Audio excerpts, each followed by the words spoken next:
Now that we've already learned about mole calculations using Avogadro's number and how to calculate molar mass for different substances, we're going to look into how to calculate problems that include moles, mass, and particles.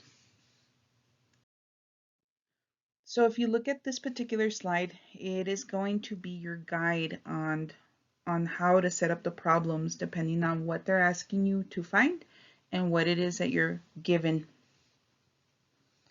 For example, let's take a look at that first one that's there. It's asking what is the mass of 5.12 times 10 to the 26 molecules of carbon dioxide. Okay, so notice that our given, which is the only numerical value, is given in units of particles. And remember, particles can be any of these four words: atoms, ions, formula units, or molecules. So in our case right here, it's giving us molecules, which is why I said particles. So our given is in particles, and they want us to find mass because the question is asking what is the mass. So this is a particle to mass type of problem. And then this would be the setup on how we would follow in order to calculate the final answer, which would be giving us the mass. So we're going to go ahead and learn how to use these based on the questions that are given to you to solve. Okay, before we do that, we're going to have to calculate the molar mass of the substance that we're using, or the compound. In this case, we're using aluminum carbonate. So once we do the calculation for it, which you already know how to do, the answer for that is 233.99 grams per mole. All right, for this question, it is asking how many moles are in 280.33 grams of aluminum carbonate. First thing to do is determine what type of problem this is. If we look at our given is grams of aluminum carbonate. So it is a mass 2, and they want us to find how many moles. So it's a mass to mole type of problem. And if you go ahead and look at the resource slide that is provided for you in the presentation, you will find that it shows you the setup for a mass to mole. But we can go ahead and also figure it out based on how we can cancel units. Okay, so I went ahead and wrote down the molar mass that we had figured out from the previous slide. We know that the molar mass of aluminum carbonate is 233.99 grams per mole of aluminum carbonate. But I want you to understand that that can be really converted into that conversion factor that we will need for this problem. This is the same as saying that in 1 mole of aluminum carbonate, that is equal to 233.99 grams of aluminum carbonate. So these two are essentially the same thing. Okay, so the molar mass and then this conversion factor, it's just a different way of showing it or expressing it. So we start by going ahead and drawing our dimensional analysis, or a T-chart. Okay, on the first little box, like we've learned before, we always put our given. So our given is 280.33 grams of aluminum carbonate. Okay, remember that nothing ever goes underneath the given, and we always want to cancel the same unit or the like unit diagonally. So if we see that this says grams of aluminum carbonate, then this should say down here grams of aluminum carbonate. We're going to use that conversion factor that we were mentioning earlier with the molar mass. So we know that in 1 mole of aluminum carbonate, there's 233.99 grams of aluminum carbonate. So the grams portion goes on the bottom, so it matches with the grams on the given. So 233.99 grams of aluminum carbonate is equal, we know that it's equal to 1 mole of aluminum carbonate. And if you look at your setup, and let's say that this is looking at the setup helps you a little bit more if you're not too sure of what to do, you're going to find that we are following it correctly. So here are the given grams, the 1 mole that you see here, right? We're going to see that we wrote it right here, and then the grams which it also indicates this is a molar mass. Well, that's exactly what we did here. Okay, so now we can go ahead and cancel those like units because those are the things that we're not adding to it. We're getting rid of. So we're not getting rid of the numbers, just the units. So the grams of aluminum carbonate with grams of aluminum carbonate. And notice that we are left with moles of aluminum carbonate, which is really what we want to have because the question is asking how many moles. Okay, so for our next step, we're going to go ahead and, or last step I should say, we're going to multiply those values. So we're going to take the numbers that are side by side to one another. That means the 280.33 and the 1, because they are side by side, you're going to multiply them. Which we know that any number multiplied by 1 is the same thing. So that's going to give us 280.33. And then this number has nothing to multiply, so it's just simply going to be 233.99. So now the top number is always entered into the calculator first, so it would be 280.33 divided by 233.99. All right, when we divide the two, that gives us 1, and I'm going to round to the nearest hundredth.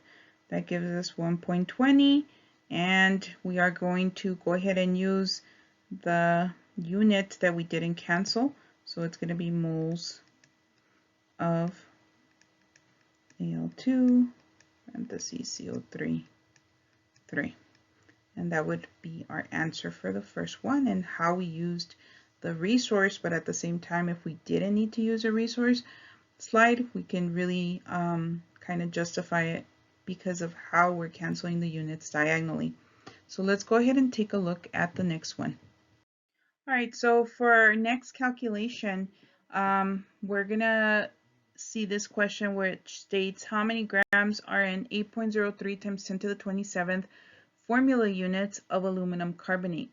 Okay, so first and foremost, our given is in particles because formula units is one of the 4 particles that we use with Avogadro's number.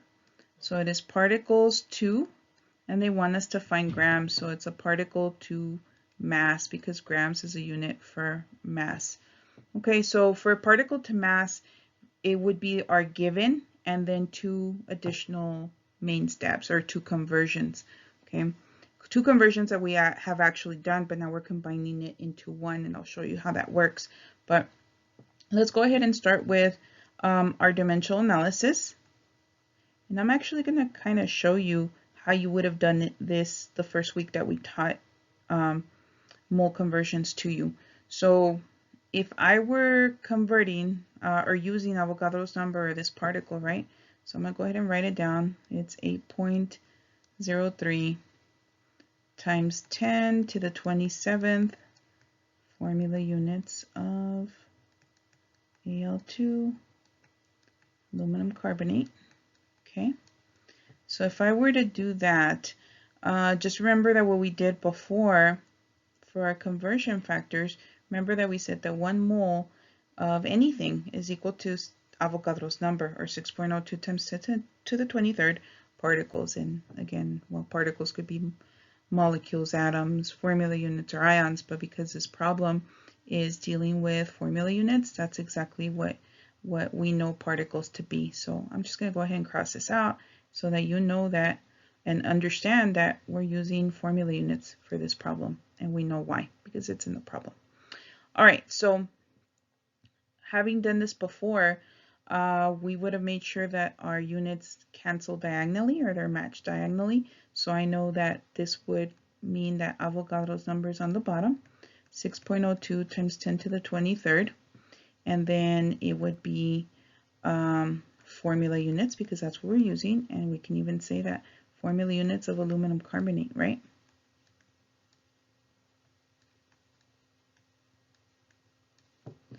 Okay, and that is what 1 mole of anything always equals, and of aluminum carbonate. Notice that after the unit, I'm always putting down what the substance is, and this is a good habit to keep, because as you go into not dimensional analysis, but to stoichiometry, which involves dimensional analysis, you're going to notice that it's important to keep track of which substances you're working with. So that's why you'll see that every time that I'm adding the unit, right behind it, I'm going to put the substance that we're dealing with. Okay, so if I were to stop there, let's just kind of see what would happen. I would cancel formula units with formula units, and this would stay with moles, or this would give me moles of aluminum carbonate, right? But if we take a look at the question carefully. The question is asking for how many grams. So think about it. If I were to stop there, then my answer would be in moles, and then I would have to convert moles to grams, which I can using the molar mass. But rather than doing two separate steps or calculations, we're going to go ahead and extend our dimensional analysis like this instead of stopping. And now we integrate the two parts of it into one. So this 1 mole of aluminum carbonate is what this is showing right here. So we're still following the guideline, right? 1 mole. And then Avogadro's numbers on the bottom, as you can see. That's still the same thing. We put the given just like we did before. But now this is where we integrate it, or we mesh it together, right? So it says molar mass in grams on the top and 1 mole on the bottom. Let's try and figure out the Y. Well, this is a Y. Remember, we've already canceled formula units of aluminum carbonate, so those are gone. And we're left with moles of aluminum carbonate. But because that's not what the question is asking us to find, the question is asking us to find how many grams, we want to cancel moles so that we can eventually get to grams. So I have this conversion factor right here, the one that I said comes from the molar mass, and we're going to go ahead and place it into these two open spots. So since this is mole, diagonally, I do want to place the 1 mole of aluminum carbonate on the bottom, which is what I'm doing right now. And doing that allows me to cancel those two because they're the same unit. They're like units, so that's what I'm going to do. Moles of Al2CO3 cancels with moles of Al2CO3. The other thing I want you to notice, when I am canceling units, I'm only canceling the units. I'm not canceling the numbers in front of them. Okay, those are for you to do the calculations. You're simply canceling the units to kind of get the process through, or get through the process to find the correct answer. Okay, so now, since we already used that 1 mole of aluminum carbonate, on the bottom, we're going to use the 233.99 grams of aluminum carbonate on the top. Okay, so let's kind of take a look at what our setup shows and if we're following it correctly. Okay, so let's kind of backtrack to what we did before. Given particles, yep, that was a given. That was what was given here in the question, and it was in the little first box. Notice nothing is on the bottom. We didn't put anything on the bottom. Okay, 1 mole was on top, and that's exactly what we put, 1 mole, but we went ahead and added what substance we're using, which is what I said is important to do, or a good habit to have. And then 6.02 times 10 to the 23rd, we didn't use the word particles because particles is a very generic term. We're going to use the actual particle that's in the question, in this case formula units. So that's why I put formula units. And if it would have been molecules, I would have put molecules or atoms or ions, whatever it would have been. And then again, the substance right after it. Okay, so we followed it so far, and then the following part of, or the following conversion, it says molar mass on the top. Okay, well that was a molar mass we calculated for aluminum carbonate, and it is in grams because we separated that grams and that moles, because we said 1 mole is equal to 233.99. So we put the 233.99 grams of Al2CO3, just like it shows right here, and then the 1 mole on the bottom, which you'll see here. And if you notice, it all falls into place because we were able to cancel the units diagonally. So here it is, and notice again, I'm only canceling the units, not the numbers in front, right? And then at the end, we're going to be left with the unit we're trying to look for. And look at the question. It's saying how many grams, or asking how many grams are there, and that's what we want to answer. Okay, so we're going to go ahead and multiply all the top numbers. Okay, so that's why we don't cancel the numbers. We're going to go ahead and take this number and multiply it by this number, which we know anything by 1 is the same, and multiplied by the other number on the top. So any numbers that are side by side, like you see here on the top, you're going to multiply them. And then those numbers that are top and bottom, you divide them. So we're going to take 8.03 times 10 to the 27th times 1 times 233.99. All right, so after multiplying them, and I'm sorry, it looks a little messy, but I rewrote it. So those top numbers, the 8.03 times 10 to the 27th times 1 times 233.99, it ends up being 1.88 times 10 to the 30th power. And then if you look at the bottom portion, I'm going to do the same thing. I'm going to multiply those numbers that are side by side, which is a 6.02 times 10 to the 23rd times a 1. Okay, and that's how I ended up getting the same thing, 6.02 times 10 to the 23rd. And here it is written a little bit better, and I'm sorry, I'm putting the wrong one. Here it is, to the 23rd. Okay, so now what we're going to do is we're going to take the top number and divide it by the bottom number. So it will be 1.88 times 10 to the 30th power divided by 6.02 times 10 to the 23rd, and that's going to be 3.12, because we're going to round to the nearest hundredth, times 10 to the 6th power. And we can't have numbers that have nothing behind them. We have to include what the unit is and what the substance is. So remember, this is what we didn't cancel up here on the dimensional analysis. So it will be grams of aluminum carbonate. And the other thing that I want you to remember is that that unit should be answering the question to begin with. So the question was how many grams, and that's exactly what we did.